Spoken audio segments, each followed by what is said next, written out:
Shalom Bapak Ibu, saudara-saudari yang dikasihi di dalam Kristus Yesus.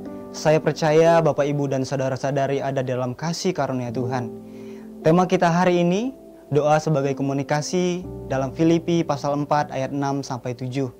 Firman Tuhan berbunyi, "Janganlah hendaknya kamu khawatir tentang apapun juga, tetapi nyatakanlah dalam segala hal keinginanmu kepada Allah dalam doa dan permohonan dengan ucapan syukur.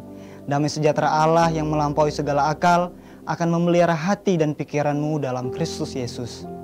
Berbicara tentang doa, doa adalah bagian terpenting di dalam kekristenan. Yesus Kristus, Raja Agung, mengajarkan pentingnya doa kepada murid-muridnya. Yesus memberikan teladan dalam berdoa. Bahkan Alkitab mencatat bahwa kehidupan doa Yesus itu luar biasa.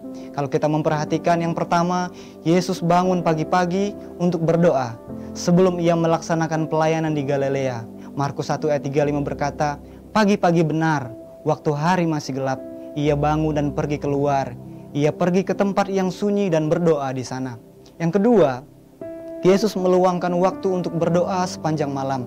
Matius 14 ayat 23, "Dan setelah orang-orang banyak itu disuruhnya pulang, Yesus naik ke atas bukit untuk berdoa seorang diri. Ketika hari sudah malam, ia sendirian di situ." Lukas 6 ayat 12 juga menegaskan, "Pada waktu itu pergilah Yesus ke bukit untuk berdoa, dan semalam-malaman ia berdoa kepada Allah."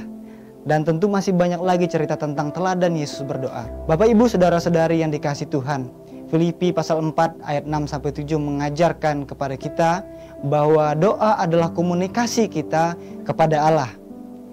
Kita pasti memiliki tekanan dan kekhawatiran di dalam kehidupan yang kita lalui.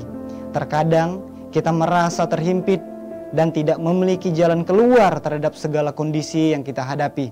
Ingatlah bahwa Yesus juga menghadapi tantangan yang luar biasa di dalam hidupnya. Saat Yesus menghadapi tekanan, ia menghadapinya dengan berdoa kepada Allah. Oleh sebab itu firman Tuhan mengingatkan kepada kita bahwa janganlah kamu khawatir tentang apapun juga. Nyatakanlah dalam segala hal keinginanmu kepada Allah dalam doa dan permohonan dengan ucapan syukur. Kita dinasihatkan supaya menyatakan segala hal kepada Allah dan menyerahkan kekhawatiran kita kepada Allah di dalam doa. Maka ia akan bertindak. Kita hendaknya berdoa dan memohon dengan ucapan syukur. Memohon berarti meminta dengan kerendahan hati dan dengan sungguh-sungguh. Ketika kita berdoa, kita hendaknya melakukannya dengan sikap rendah hati dan rasa terima kasih.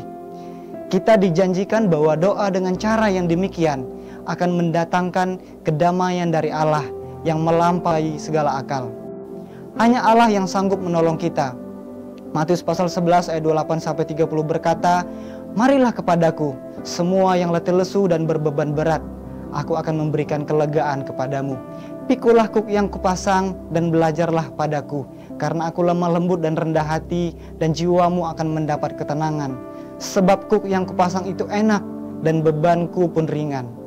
Tuhan mengundang kita menyerahkan beban kita kepadanya untuk beroleh kelepasan, keringanan, dan sebagai gantinya ia memberikan beban yang baru, yang enak dan ringan, yaitu kehendaknya.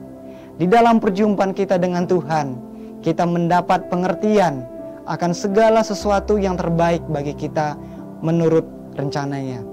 Mari kita bangun hubungan kita dengan Tuhan melalui kehidupan doa kita, dan damai sejahtera Allah yang melampaui segala akal akan memelihara hati dan pikiran kita dalam Kristus Yesus. Amin.